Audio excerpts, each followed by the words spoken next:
오늘 요한복음 6장 38절, 디모데후서 4장 22절 말씀을 가지고 하나님이 기뻐하시는 우리의 생활, 이러한 제목으로 말씀을 나누겠습니다. 우리 하나님에게는 선하신 기쁨이 있다고 말씀했습니다. 그 하나님의 그 선하신 기쁜 뜻을 우리가 알고, 하나님께서 이것을 기뻐하시는구나, 우리가 또한 그런 삶을 생활해 낼 때 하나님께 영광이요 우리에게는 최고의 누림과 축복이 될 줄 믿습니다. 특별히 성경을 보게 되면 하나님은 창세전에 우리를 하나님의 아들로 예정하셨다, 이런 말씀을 하고 있습니다. 에베소서 1장 5절이죠. 그 기쁘신 뜻대로 우리를 예정하사 예수 그리스도로 말미암아 자기의 아들들이 되게 하셨으니, 바로 하나님은 이 사람들, 하나님이 창세전에 택한 사람들이 다 하나님의 아들들이 되도록 예정하셨다. 이것이 하나님의 기쁘신 뜻이라는 겁니다. 쉽게 말하면 바로 여러분과 제가 하나님의 아들로서 살아갈 때 그것은 하나님께 영광이 된다, 이런 뜻을 갖고 있습니다. 우리가 하나님의 아들로 산다는 뜻이 어떠한 뜻일까? 그것은 좀 더 명확하게 말하면 하나님을 아들로 산다는 것은 하나님을 산다는 그런 뜻을 가지고 있습니다. 성경에 보면 하나님의 사람들, 이러한 단어가 성경에 나옵니다. 하나님의 사람들. 우리가 디모데전서 6장 11절에 기록되어 있죠. 오직 너 하나님의 사람아, 하나님의 사람아. 옆 사람과 한번 인사할 때 하나님의 사람아 하면 인사하겠습니다. 하나님의 사람, 이게 무슨 뜻입니까? 사람이 하나님께 속했다는 뜻도 있겠지만 이것은 다른 뜻보다는 정확하게 하나님의 사람들은 하나님을 사는 사람들이에요. 하나님을 산다. 그래서 우리가 하나님을 산다는 뜻이 어떠한 뜻인가를 알고 그것이 하나님께 기쁨이 된다는 것을 분명히 알아야 됩니다. 특별히 이 하나님의 사람이라는 단어는 구약에도 기록되어 있고 신약에도 기록되어 있습니다. 특별히 구약에 보면 모세를 하나님의 사람, 이렇게 표현합니다. 우리가 한번 볼까요? 우리가 시편 90편 1절에 보니까 이렇게 쓰죠. 이 시를 쓴 사람이 누구예요? 하나님의 사람 모세의 기도, 이렇게 써 있어요. 하나님의 사람 모세의 기도. 이 모세를 뭐라고 불렀어요? 하나님의 사람. 우리가 모세의 생애를 알다 보면 그가 40살이 될 때까지는 바로의 공주의 아들로 살았습니다. 그래서 그 애굽의 모든 학문과 재능에 능통한 그런 모든 거에 능력이 있는 그런 삶을 살았죠. 그러나 그 후 40세부터 이제 80세까지는 미디안 광야에서 아주 나이가 많은 하나의 어떤 목동으로서, 목자로서 이렇게 모든 40대까지 얻었던 세상적인 권능과 학문과 지혜를 다 잃어버리고 묻힌 늙은 어떤 할아버지 같은 그런 모습을 살았어요. 그때도 하나님의 사람은 아니었습니다. 그러나 80세, 그 인생이 다 끝난다고 생각했을 때 모세는 말하죠. 사람의 연수는 70, 강건함 80. 이 모세가 볼 때 사람이 80세까지 살면 많이 산 거다, 이런 생각을 많이 갖고 있는데, 모세가 80세가 됐을 때 이제 자기 인생이 다 끝났다. 이때 하나님께 부름을 받게 되고, 그 나머지 80세부터 120까지 40년 동안은 진짜 그는 하나님을 살았던 사람입니다. 하나님을 살았던. 여러분의 인생은 어떨까요? 여러분의 인생은 내가 진짜 모세처럼 하나님을 산 사람인가? 한 번쯤은 기억해 봐야 됩니다. 우리가 태어나서 우리의 인생의 모든 것이 하나님께 다 인정받지 않죠. 모세도 첫 번째 40년도 인정받지 못했습니다. 광야의 40년도 확실히 인정받지 못했을 겁니다. 그러나 그래서 80세부터 120세까지 그 기간은 정확하게 하나님의 사람이라고 불렸던 사람이었습니다. 그에게 배웠던 갈렙도 그에 대해서 그런 표현을 합니다.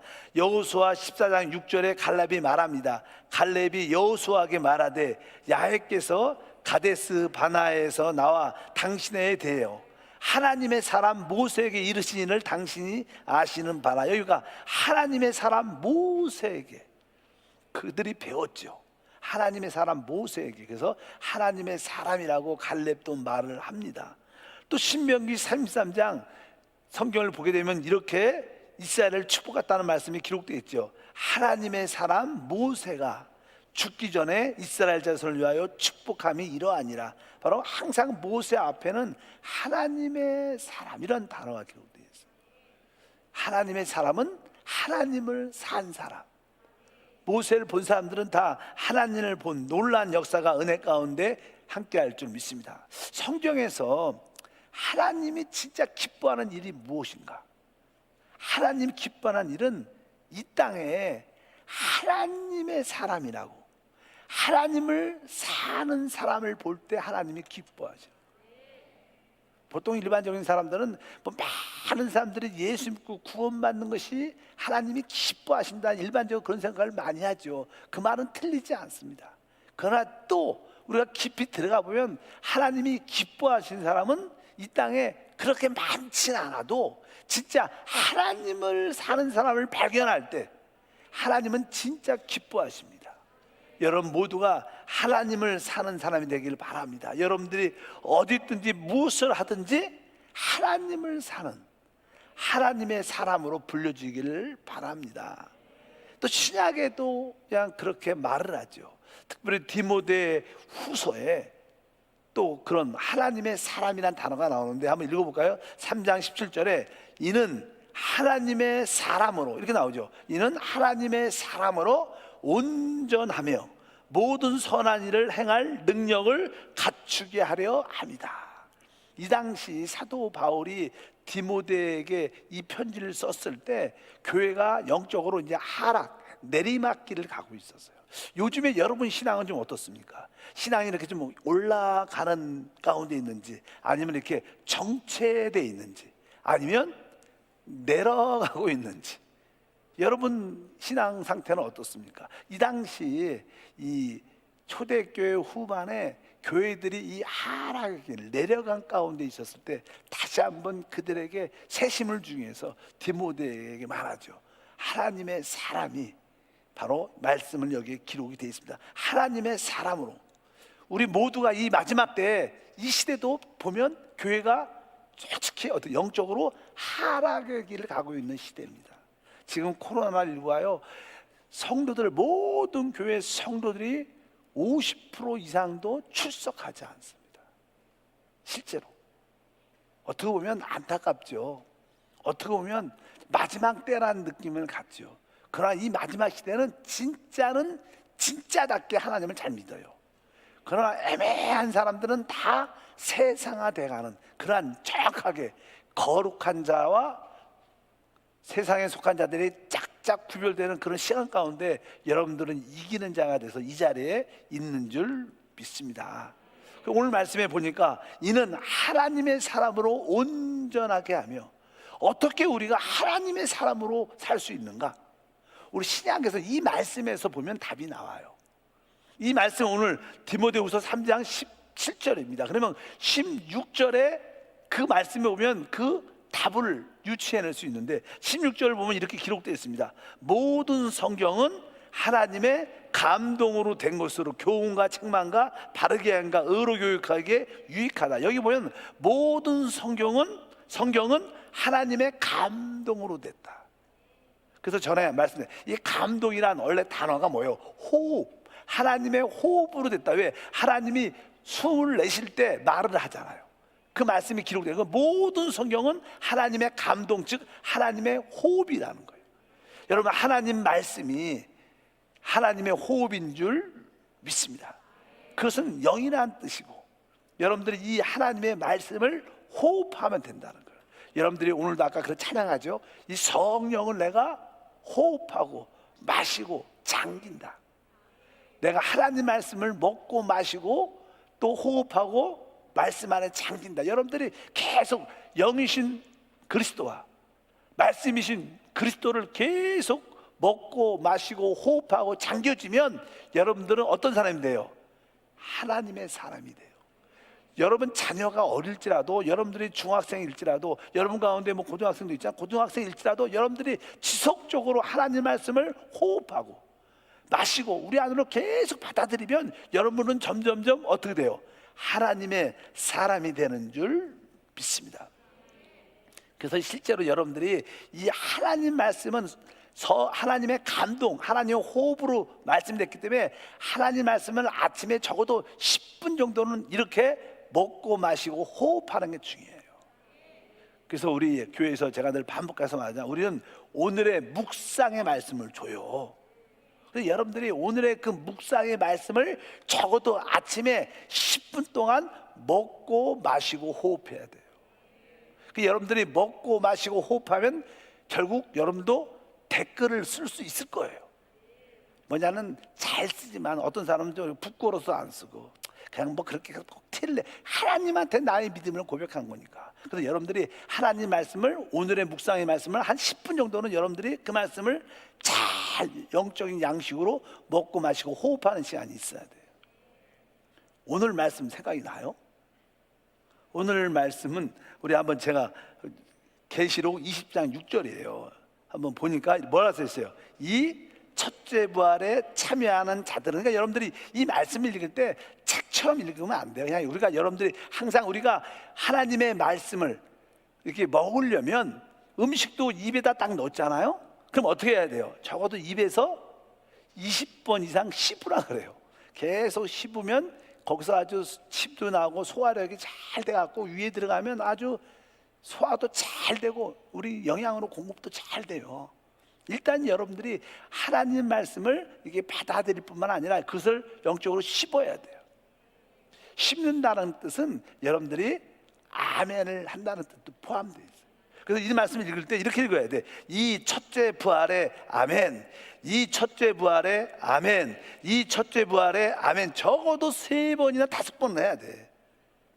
여러분들이 고수가 아니니까 어떻게 해야 돼요? 한 번만 쫙 읽으면 생각이 안 나요. 근데 여러분들이 어떻게, 이 첫째 부활에 아멘, 참여하는 자들은 아멘, 참여하는 자들은 아멘, 참여하는 자들은 아멘.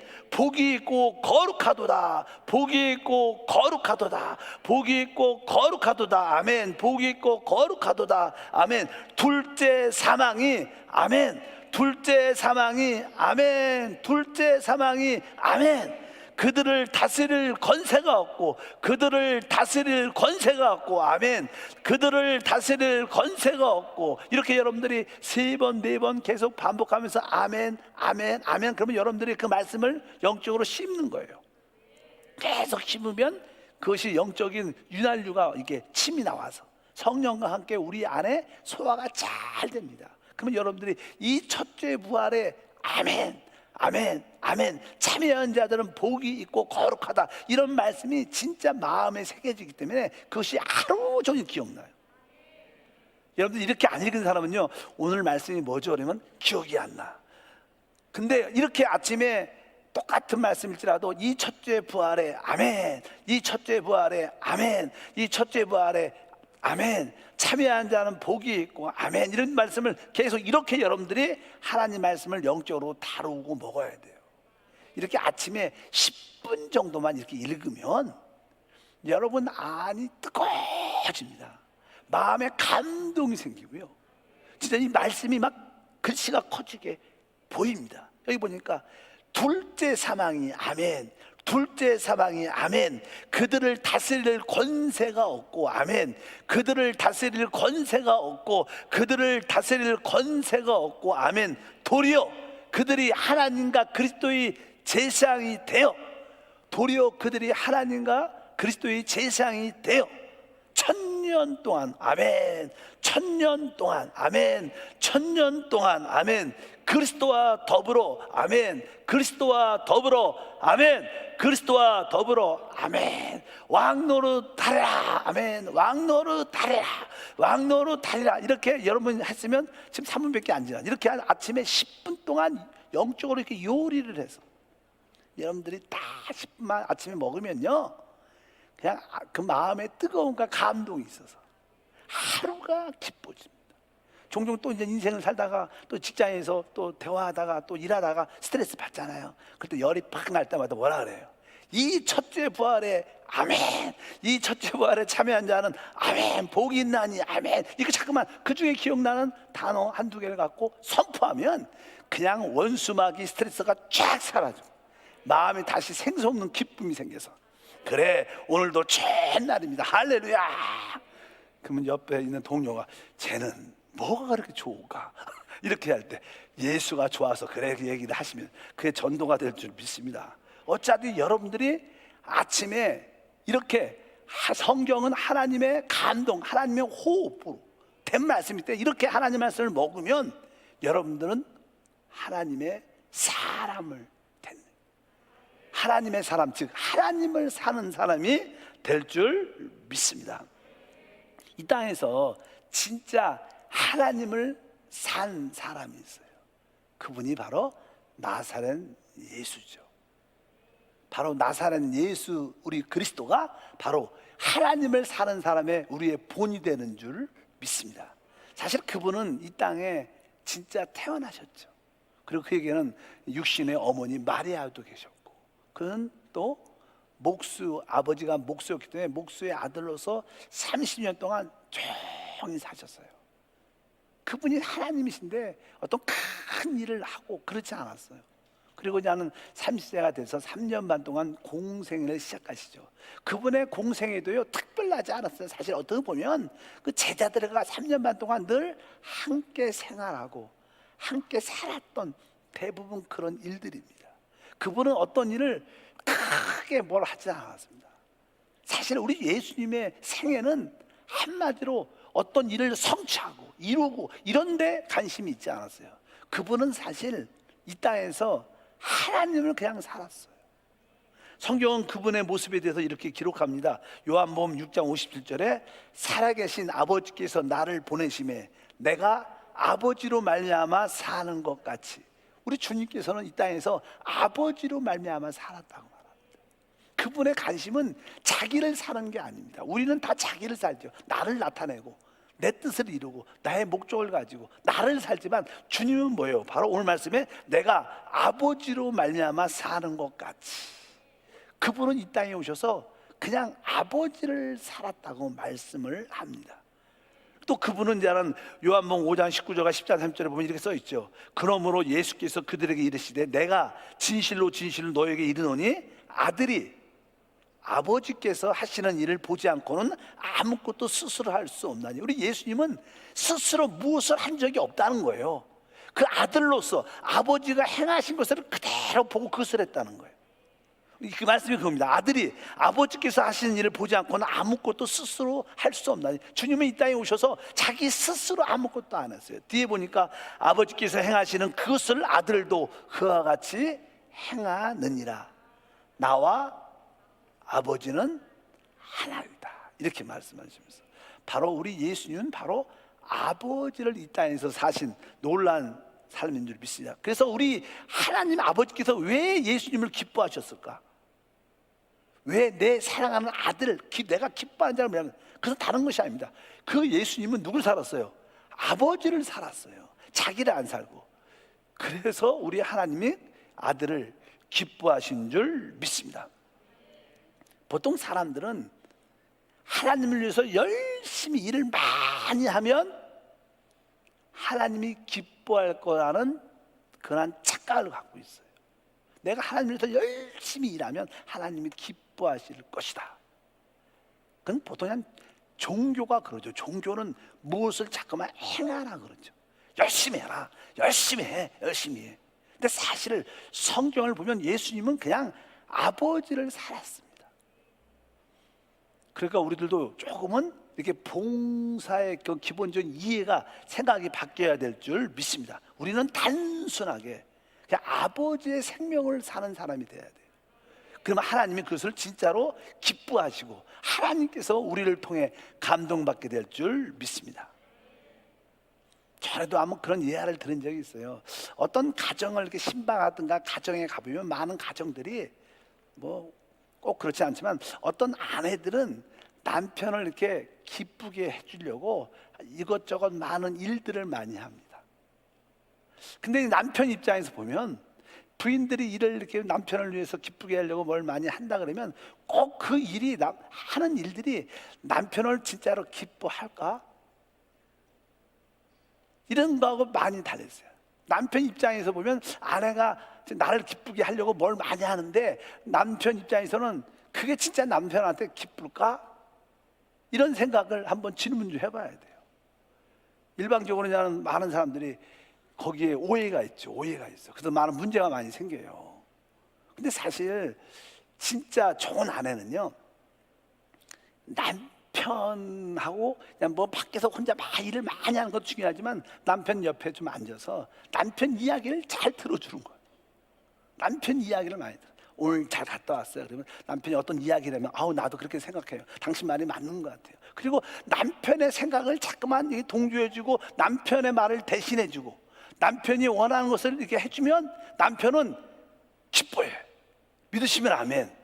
뭐 일을 많이 하는 걸 기뻐하는 게 아니라 남편 곁에서 남편이 하는 이야기, 남편의 뜻을 알고 당신 이거 원하죠? 당신은 이렇게 생각하죠? 맞아요. 그리고 당신이 올바로 생각한 것 같아요. 그 사람을 자꾸만 들어주고 말하고 그분을 세워주고 칭찬하면 남편은 행복해요.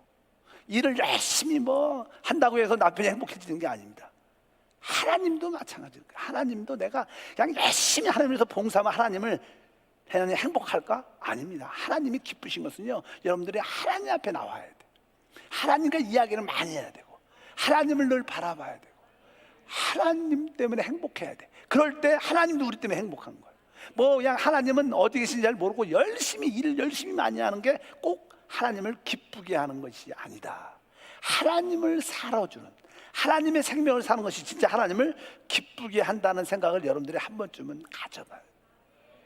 그럴 때 하나님도 기뻐하시고 우리에게도 기쁘신 줄 믿습니다. 성경은 말하죠. 빌립보서 2장 13절 읽어보니까 너희 안에서 행하시는 이는 하나님이시니 자기의 기쁘신 뜻을 위하여 너희에게 소원을 두고 행하게 하시니까 하나님은 자기의 기쁘신 뜻을 위하여 우리에게 기쁘신 소원을 준다는 거예요.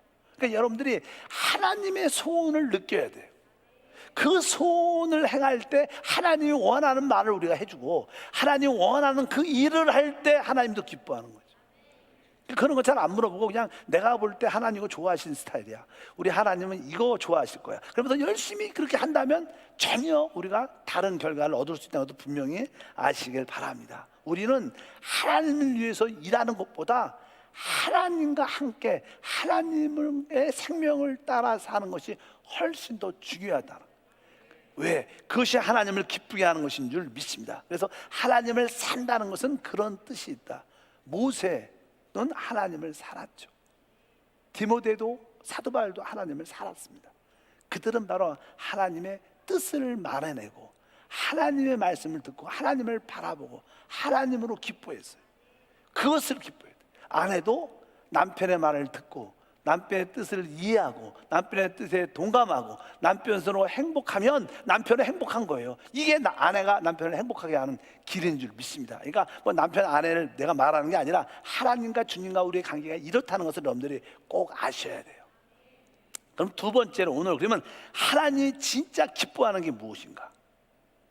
아까 우리 예수님이 나는 아버지로 말미암아 산다 이렇게 말씀했습니다. 그러니까 그 뜻은 바로 예수님은 하나님의 생명, 아버지의 생명으로 살았다는 것을 말씀합니다. 그래서 첫 번째 하나님이 진짜 기뻐하는 것은 우리는 다 태어날 때 우리의 생명을 갖고 또 주 예수를 믿었을 때 거듭남으로 하나님의 생명을 갖고 있어요. 하나님은 이제 우리의 사람의 생명도 있지만 우리에게는 하나님의 신성한 생명을 갖고 있는 줄 믿습니다. 이제 하나님이 기뻐하는 것은 우리가 이 하나님의 이 신성한 생명을 따라 살 때 하나님이 기뻐하죠. 진짜 여러분들이 하나님을 기쁘게 하려면 하나님의 생명을 따라 살아야 돼요. 이것을 여러분들이 인식하길 주님으로 축복합니다. 그러려면 그 하나님의 생명이 그리스도죠. 그러니까 여러분들은 그리스도를 나의 모든 생명으로 붙잡아야 돼. 아까 다시 한번 말씀입니다. 바로 우리는 태어날 때 우리의 생명이 있어요. 거듭날 때 하나님의 생명 그리스도를 받아들였습니다. 우리에게는 두 생명이 동시에 살 수 있지 않아요. 두 생명이 동시에 머리가 될 수 있잖아요. 여기에 하나만 머리가 돼야 돼요. 하나만 머리가 돼야 돼요. 우리의 머리가 되는 생명은 바로 하나님의 생명 그리스도이신 줄 믿습니다. 우리 주님은 이렇게 말씀합니다. 요한복음 6장 38절에 내가 하늘에서 내려온 것은 내 뜻을 행하려 함이 아니요 나를 보내신 이의 뜻을 행하려 합니다. 우리 예수님도 이 땅에 사람 오셨을 때 자기의 뭐가 있었어요? 뜻이 있었어요. 근데 나는 내 뜻을 이루지 않고 나 보내신 이의 뜻을 행하게 한다는 거예요. 이것은 예수님도 자기의 생명이 있었지만 내 생명이 아니라 아버지의 생명을 살았다는 거예요. 우리에게도 다 내 뜻이 있죠. 우리는 우리 뜻을 이루는 게 아니라 우리를 택하시고 우리를 구원하시고 우리를 거듭나게 하신 하나님의 뜻을 행하기 위해서 있어요. 이럴 때 여러분들이 하나님을 기쁘게 하는 줄 믿습니다. 바로 자기의 생명도 있어요. 자기의 뜻도 있지만 그것이 아니다. 나는 하나님의 뜻, 하나님의 생명을 따라 살았다. 보통 요새는 그런 것이 희석됐지만 옛날에는 이게 결혼식을 하면요, 여자들은 이렇게 여기 머리에 이렇게 면사포 같은 걸 이렇게 하얀 천을 써요. 그리고 살짝 이렇게 얼굴도 보이기도 하지만 이 면사포라는, 결혼할 때 면사포를 쓰는 이유는 딱 한 가지입니다. 원래 우리가 서로 남녀가 각자가 머리가 돼서 살았어요, 인생을. 그렇잖아요. 나름대로 내가 머리로, 또 여자도 내가 머리로 살았다가 이제 결혼을 하게 되죠. 결혼 가정은요, 두 사람이 머리가 있으면 안 되는 거예요. 이제 결혼할 때 이 두 사람 중에서 한 사람만 머리가 되는 거예요. 그래서 이제 여자가 나는 이제 머리가 아니다, 이게 머리에다 수건을 쓰는 거예요. 그래서 우리가 캐톨릭에 가면 이렇게 쓰잖아요, 머리에. 그래서 나는 머리가 아니다, 그 간증이에요. 왜 머리가 긴 머리 그런 뜻이 아니라 머리를 바로 내가 머리가 아님을 고백하는 거죠. 내 건의는 그리스도다, 이런 뜻을 갖고 그냥 쓰는 건데, 수건을 잘 모르고 쓰죠. 왜 쓰는지 여러분들은 안 써도 다 아시는 줄 믿습니다. 영적으로 이미 다 머리 위에 수건이 덮여져 있어요. 내가 머리가 아님을 아는 자가 진짜 수건을 덮은 자들이죠.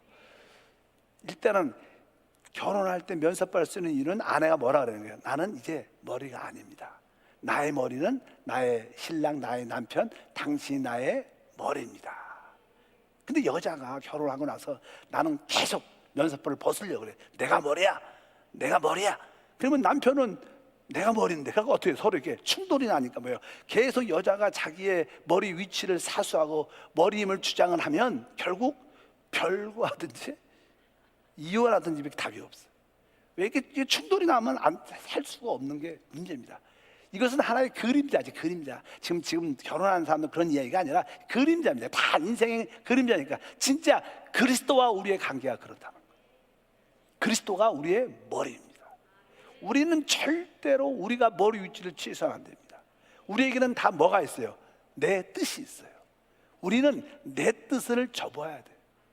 바로 그리스도의 뜻을 붙잡을 때 거기에 생명과 평안과 축복이 있는 거예요. 그러나 대부분 우리가 신앙생활 할 때 주님의 뜻은 제껴놓고 내 뜻을 이루려고 우리는 달려가는 경우가 많죠. 그래서 그것은 내가 머리다. 그러니까 주님과 우리의 관계가 늘 어려워지는 겁니다. 그래서 여기 보니까 기본 원칙이 바로 여러분들이 하나님의 생명을 따려면 내 생명을 어떻게 부인해야 되는 거예요. 그렇게 그걸 기억하기를 바랍니다. 또 성경에 보니까 나는 영광이란 그런 단어가 또 하나 나와요. 요한복음 7장 18절 말합니다. 18절 읽어보니까 스스로 말하는 자는 자기의 영광을 구하되, 스스로 말하는 자는 자기의 영광을 구하지만 보내신 이의 영광을 구하는 자는 참되니 그 속에 불의가 없다. 예수님이 이 땅에서 사역할 때 그분은 자기의 영광을 구하지 않았다. 자기는 자기 스스로를 위해서 말하지 않았다는 거예요. 나는 하나님이 주신 말씀을 갖고 말한다는 거예요. 나 보내신 이의 말을 한다는 거예요. 나는 아버지의 영광을 구하는 자지 내 영광을 구하지 않는다는 거예요. 진짜 그분은 이 땅에 오셔서 절대적으로 자기가 머리가 아니면 알았습니다. 그러니까 사람이 일반적으로 딱 두 가지, 우리가 자신을 부인한다는 것, 자신을 거절한다는 것은 내 뜻과 내 영광을 포기하는 것. 우리 주님은 이 땅에 오셔서 내 뜻, 주님의 뜻을 포기했고 주님의 영광을 거부했어. 오직 하나님의 뜻을, 오직 하나님의 영광을 구했기 때문에 그분은 참되신 분이다, 이렇게 얘기하는 거예요. 우리 인생에서 가장 큰 문제가 뭐냐면 왜 우리에게 혼돈과 다툼과 불안과 염려가 많으냐? 내 뜻과 내 영광을 구하기 때문이야. 대부분 모든 것이 포장되어 있죠. 내 뜻을 안 구하는 것 같아. 내 영광을 안 구하는 것 같지만 포장을 딱 뜯으면 다 그 속에 내 뜻을, 내 영광이 다 들어있어요. 이것이 인생의 모습, 타락한 사람의 모습입니다.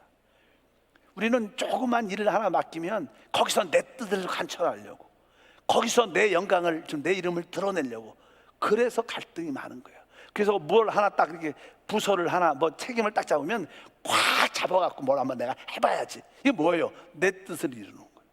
그거 뭐예요? 내 영광을 구하는 거예요. 그러니까 문제가 많이 생기는 거예요. 교회 안에 어떤 작은 봉사나 어떤 걸 맡으면 거기서 자꾸만 내 뜻과 내 영광을 구하는 모습이 세상살의 모습인 거예요. 세상은 당연하게 그렇죠. 교회에서도 그런 모습이 많이 나타납니다.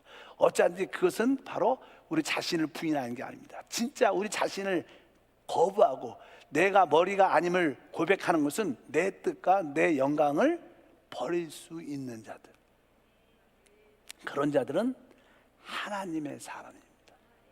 그런 사람은 하나님을 살죠. 근데 사실 내 스스로 내가 내 뜻을 버릴 수 있고 내 영광을 버릴 수 있는가? 우리는 그렇게 할 수 있지 않습니다. 실제로 우리는 내가 내 뜻도 버리고 내 영광을 버릴 거야 이렇게 말한 사람은 자기의 주제와 한계를 넘은 거예요. 우리는 결코 그럴 수 있는 사람들이 아닙니다. 그것은 오직 하나님의 부활의 영인 성령이 오셔야만 그렇게 할 수 있어요. 성령이 은혜를 줘야지 진짜 내 뜻을 기쁨으로 내려놓을 수 있고, 성령이 오셔야만이 내 영광을 구하지 않습니다. 예수님은 이 땅에 내 뜻을 버렸어요. 내 영광을 찾지 않았어요. 왜? 그분은 성령과 함께 하셨기 때문에. 우리는 종종 착각하죠. 우리 스스로 내가 이제 앞으로 내 뜻을 버릴 거야, 앞으로 내 영광을 구하지 않을 거야 이렇게 말할지라도 그것은 오래가지 못하고 그것은 결국 안 됩니다. 왜? 그렇게 할 수 있는 것은 오직 부활의 성령밖에 없습니다. 근데 왜 부활을 체험하려면 뭐예요? 우리가 십자가를 져야 된다는 거예요. 그래서 사실 여기서 나오는 말씀은 내 뜻과 내 영광을 포기할 수 있다는 것은 내가 기쁨으로 그 십자가를 받아들이는 거예요. 우리 하나님이 기뻐하는 생활이 뭐냐? 십자가를 지는 생활이에요. 십자가를 진다는 것은 자기를 부인한다는 거예요. 자기를 부인한다는 것은 내 뜻과 내 영광을 포기할 수 있다는 거예요. 그러면 여러분은 하나님을 삽니다. 여러분들은 그리스도를 살죠. 하나님은 그런 사람을 찾으시죠. 이런 사람들은 첫째 부활에 최고의 하나님 보좌의 첫 이삭에 휴거되는 그러한 은혜의 축복이 함께할 것을 믿습니다. 기도할 때마다 주여 나의 뜻과 나의 영광을 성령의 은혜로 내려놓을 수 있도록 은혜를 주시옵소서. 참 이게 된다면 교회 생활도 가정 생활도 인생도 마음이 편하죠. 진짜 평강이 있고 부드러움과 자유함이 있습니다. 근데 아직까지 내 뜻을 포기하지 않고 내 영광을 구하는 것을 붙잡고 있으면 갈등과 부딪힘과 고통이 많습니다. 대부분 사람들의 고통이 떠나지 않는 이유는 이것 때문에 그래요. 내 뜻을 끝까지 포기하지 않고 내 영광을 끝까지 포기하지 않으니까 많은 사람과 갈등과 어려움들이 많이 있고 사는 게 쉽지 않은 거예요. 누굴 만나도 편치 않는 거예요. 왜? 십자가를 지지 않으니까. 여러분 모두가 십자가를 지기를 바랍니다. 성령의 은혜로 내 뜻과 내 영광을 내려놓을 수 있도록 성령께서 은혜를 주시옵소서. 은혜를 주시옵소서. 이런 기도가 진짜 우리에게 많이 필요하고 이것이 되면 여러분들은 하나님의 사람으로 하나님을 살게 되죠. 이런 사람을 누가? 하나님이 진짜 기뻐한다. 하나님은 이 모세를 그렇게 얻었죠. 하나님은 모세를 그렇게 한 사람을 얻으니까 놀라운 일들을 행하시는 거죠. 하나님이 여러분을 그렇게 얻으시면 여러분을 통해서 놀라운 생명의 역사가 우리 가운데 함께할 줄 믿습니다. 성경은 그것을 우리가 요한복음 12장 24절 읽어보니까 내가 진실로 진실로 너에게 이르노니 한 알의 밀이 땅에 떨어져 죽지 아니하면 한 알 그대로 있고 죽으면 많은 열매를 맺는다. 그러니까 한 알의 밀로서 내가 죽을 때, 십자가를 지고 죽을 때 바로 내 뜻과 내 영광도 버리는 자들이 돼서 많은 열매를 낳는 놀란 역사가 우리 가운데 함께할 줄 믿습니다. 고린도 후서 4장 11절에서 12절 다 같이 읽어보니까 우리 살아있는 자가 항상 예수를 위하여 죽음에 넘겨짐은 예수의 생명이 또한 우리 죽을 육체에 나타나게 하려 함이라. 그런즉 사망은 우리 안에 역사하고 생명은 너희 안에서 역사한다. 이것은 바로 우리가 내 뜻과 내 영광을 내려놓을 때, 즉 십자가를 기쁨으로 받아들일 때 나한테는 사망같이 그 고통이 오는 것처럼 보이지만 사실은 우리 안에서 생명이 흘러가는 거예요. 여러분들이 내 뜻과 내 영광을 내려놓으면 다른 사람이 살아납니다. 다른 사람들이 회복된다는 거예요. 다른 사람들에게 생명이 공급되는 놀라운 역사가 우리 가운데 충만할 줄 믿습니다. 그래서 여러분들이 하나님 앞에서 십자가에 못 박힌 그런 생활을 한다면, 즉 내 자아를 부인하고 내 뜻과 내 영광을 포기한다면 하나님이 최고로 기뻐하는 그런 삶을 살게 될 것이다. 하나님은 그런 삶을 기뻐하는 것. 여러분 모두가 그런 삶을 살길 주님으로 축복합니다. 두 번째로 하나님이 기뻐하는 생활은요, 우리 주님이 그냥 기뻐하는 것은 그냥 우리가 실제로요 똑같은 의미지만 우리가 진짜 내 뜻과 내 영광을 구하는 것을 포기하면 십자가를 진다는 거예요. 그럼 내가 죽는다는 거죠. 내가 죽을 때 우리는 뭐가 있어요? 부활이라는 것이 진짜 있어요. 그래서 여러분들이, 하나님은 여러분들이 부활로 사는 것을 기뻐하시고 부활의 생명을 갖는 것을. 전에도 한번 그런 비유를 드렸는데 이게 모래, 작은 돌이 하나 있고 여기 씨가 있어요. 씨가 아주 서로 작아요. 근데 이걸 여기다 이렇게 강대상 위에다 올려놓으면요 1년이 지나든 10년이 지나든 변하지가 똑같아요. 근데 이것은 그냥 땅에 묻어요. 그리고 이제 덮어놓으면 시간이 지나고 어떤 온도와 습도가 딱 맞으면 이 모래는 전혀 변화감이 없어. 근데 이 씨는 어떻게 돼요? 그 껍질이 터져요. 뿌리를 내리고 거기서 싹이 나면서 줄기가 꽃이 피고 열매를 맺습니다. 왜? 씨에는 뭐가 있어요? 생명이라는 게 있어요.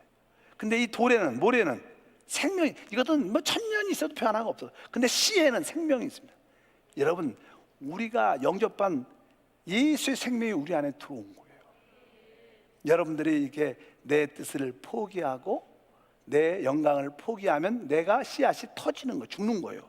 근데 거기는 생명이 있어요. 결국 그것은 뭐예요? 열매를 필히 맺습니다. 차이가 생명이 있고 없차예요. 여러분들은 주 예수를 믿었기 때문에 여러분은 하나님의 생명이 확실히 있어요. 씨앗처럼 확실히 들어있어요. 죽으면 열매가 나와요. 사람이 안 믿어. 죽으면 혹시 안 피면 어떡하지? 이 생각이 들어갖고 안 죽으려고 그래. 죽으면 확실하게 여러분의 꽃이 열매가 생겨요. 왜? 여러분은 진짜 생명을 갖고 있어요. 아까 그 씨 안에 뭐가 있어요? 생명이 있어요. 진짜 생명이 있으니까 결국 껍질이 터져 죽었는데 결국 뭐예요? 많은 열매를 맺게 돼요. 세상 사람들은 죽으면 끝이지만 우리는 그렇지 않아요. 세상 사람들은 죽으면 끝이지만 우리는 죽으면 부활의 열매가 정확하게 있어요. 그래서 여러분들이 부활 안에서 사는 것을 하나님이 기뻐하는 줄 믿습니다. 그래서 이 부활이란 것은요, 이렇게 나는 첫 이삭을 하나님께 이렇게 드리는 이야기가 기록되어 있는데, 우리 레위기 2장 14절과 15절 말씀을 읽어보면 너는 첫 이삭의 소재를 야훼께 드리거든 첫 이삭을 볶아 찌은 것으로 내 소재를 삼되 그 위에 기름을 붓고 그 위에 뭘 더해요? 유향을 더하라. 그러니까 우리가 이 첫 이삭 부활의 제물로 하나님께 우리가 올려드릴 때 마지막에 뭘 유향을 더하라. 향, 아주 향기로운 향이 나죠. 그러니까 이 부활의 향기는 아주 하나님이 가장 기뻐하는 향이에요. 여러분들이 부활 안에서 살면 하나님한테 아주 향기로운 향을 올려드리는 거예요. 거기에 아주 유황이라고 써요. 유황, 좋은 향이 하나님께 상달되는 겁니다. 믿으시면 아면 우리가 뭐 보통 기도의 최종 목적은 향이 하늘로 멋지게 부활의 향을 올리길 주님으로 축복합니다. 그래서 이 부활 안에서 살 때 그것은 하나님께 최고의 기쁨을 주는 거예요. 여러분들이 부활 안에서 살아야 돼요. 근데 부활 안에서 산다는 게 무슨 뜻인가? 원래 우리가 성경에 보게 되면 하나님이 이 땅을 창조할 때 아주 기뻐했다 그랬어요. 그리고 이 땅을 누굴 위해서? 사람을 위해서 만들어요. 또 하나님이 사람을 창조할 때도 어떻게 했어요? 아주 기뻐했습니다. 그리고 또 기뻐한 것은 바로 우리 주님이 부활하실 때 진짜 기뻐하셨다는 거예요. 왜? 주님이 부활했다는 것은 하나님과 사람이 하나 될 수 있는 거예요. 예수님이 부활하시면 말미암아 이제 하나님이 사람 안에, 사람이 하나님 안에 서로 올 수 있게 하나 될 수 있는 길이 열렸기 때문에 하나님은 이 부활을 아주 만족해하죠. 믿으시면 아멘. 그래서 여러분들에게 부활의 삶을 살기를 주님으로 축복합니다. 근데 부활의 삶을 산다는 것이 무엇인가? 그것은 영으로 산다는 것을 의미해요. 실제로 원래 예수님이 말씀이신 그리스도였습니다.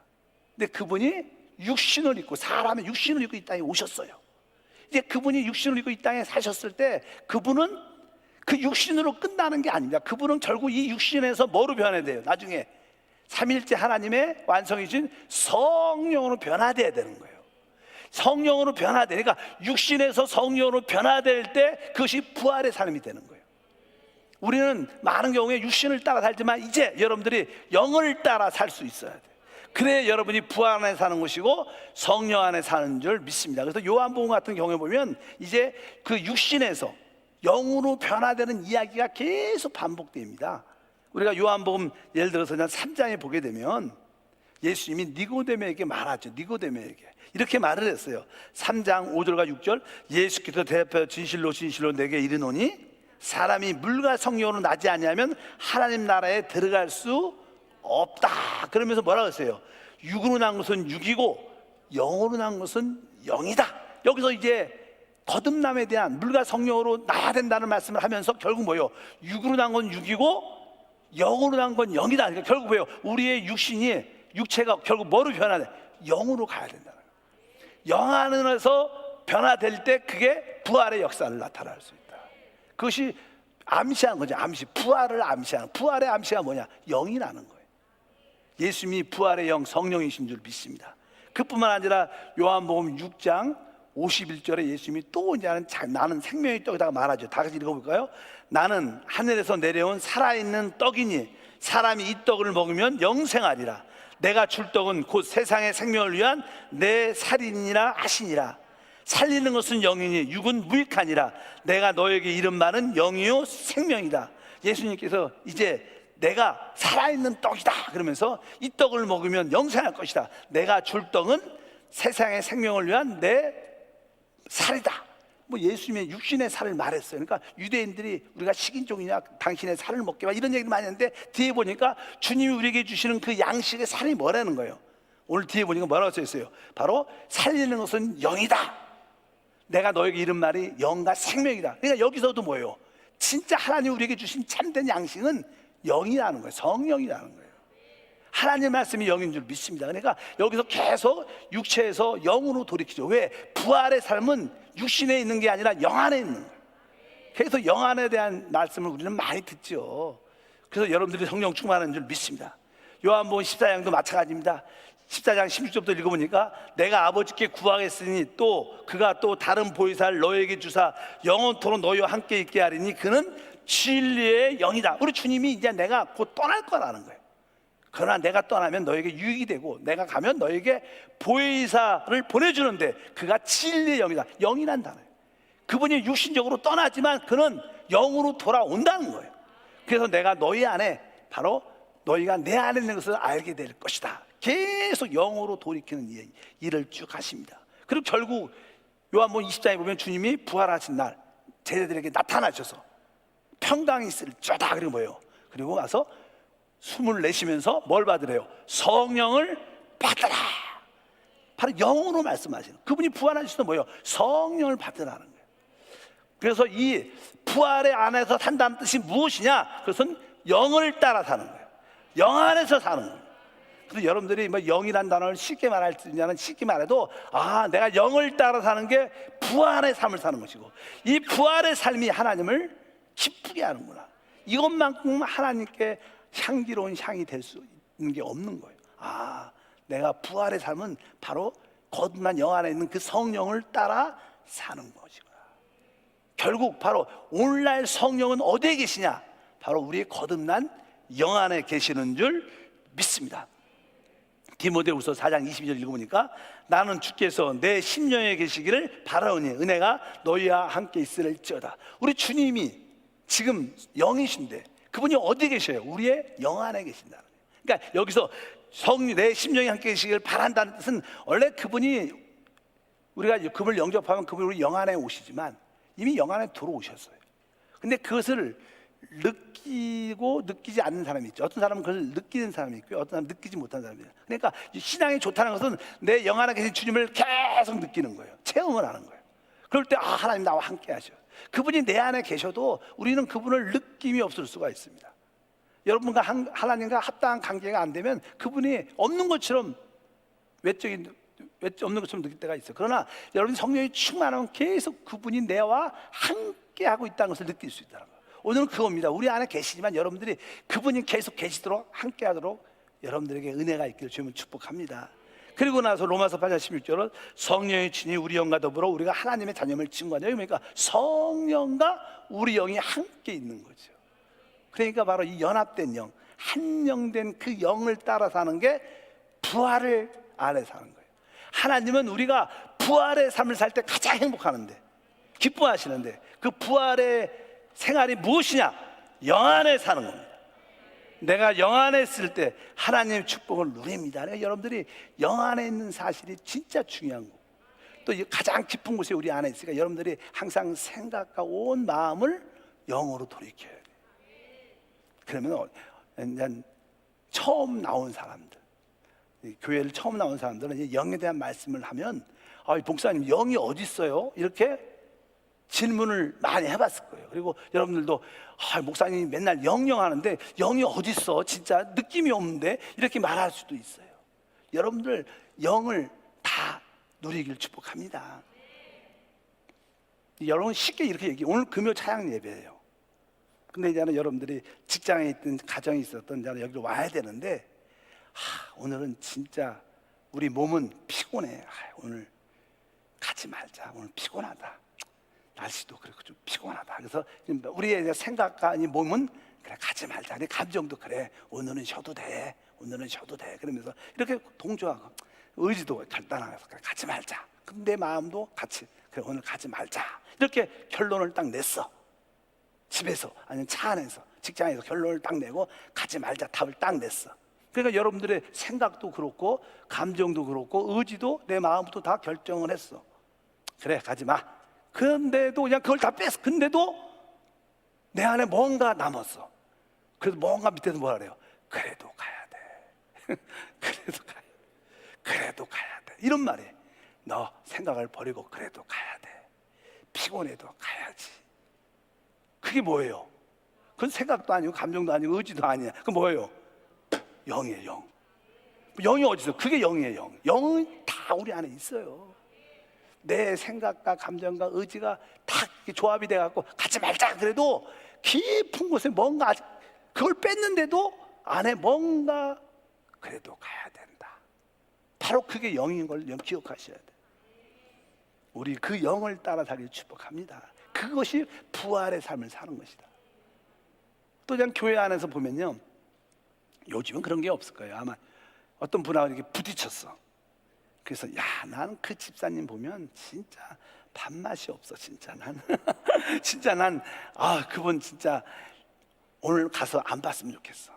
너 혹시 봐도 인사 안 하고 뭘로 했다 이렇게 아는 체도 안 하고 이렇게 지나가고 나는 진짜 대화하고 싶지 않고 별로 안 보고 싶어. 그렇게 말을 거칠게 하고 상처를 주는지 모르겠어. 이렇게 생각을 이렇게 하죠. 내 생각과 감정 의지는 그래 맞아. 그분이 나쁜 거지. 그분이 아주 기본이 좀 그래. 그런데 그런 얘기했는데도 그런데도 우리 안속이 이런 결단을 다 했는데도 안에서 깊은 곳에 뭐라 그래요? 그래도 사랑해라.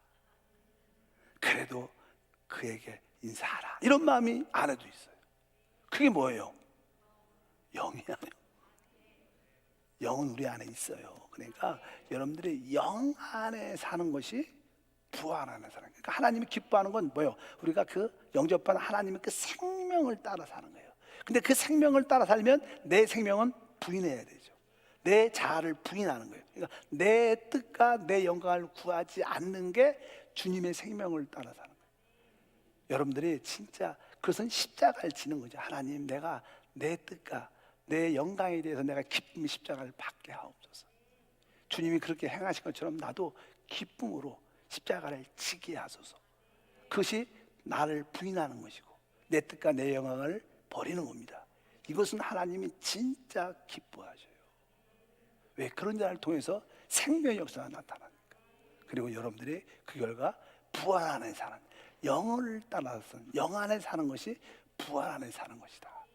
그럴 때 우리는 많은 생명의 열매를 누리게 되는 축복과 은혜가 함께할 것을 믿습니다. 그래서 오늘은 이 두 가지를 다시 한번 기억하십시오. 하나님이 이것을 기뻐하는구나. 여러분 모두가 이 두 가지의 삶이 있기를 축복합니다.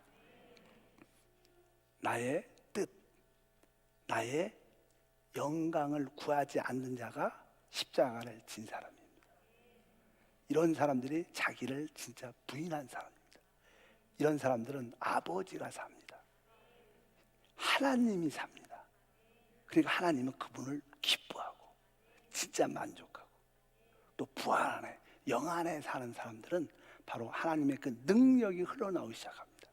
하나님이 그것을 어떻게 진짜 기뻐하셔요. 우리가 주님 오시는 그날까지 이 삶을 살면 진짜 하나님이 그런 사람 한세에서 몇십 명만 얻으면 하나님은 속히 오실 것이고 이 땅을 준비하라. 너무 코로나 때문에 스트레스 받지 마세요. 더 이상 나빠지지도 않겠지만 더 이상 좋아지지도 않습니다. 그냥 이 상태로 그냥 할 겁니다. 그냥 이런 상태로 계속 우리에게 압박과 스트레스를 줄 거예요. 그 너는 너고 나는 그냥 영 안에 있을 거야. 나는 또 다른 사람의 영혼을 위해서 내가 내 뜻을 포기하고 내 영광을 구하지 않을 거야.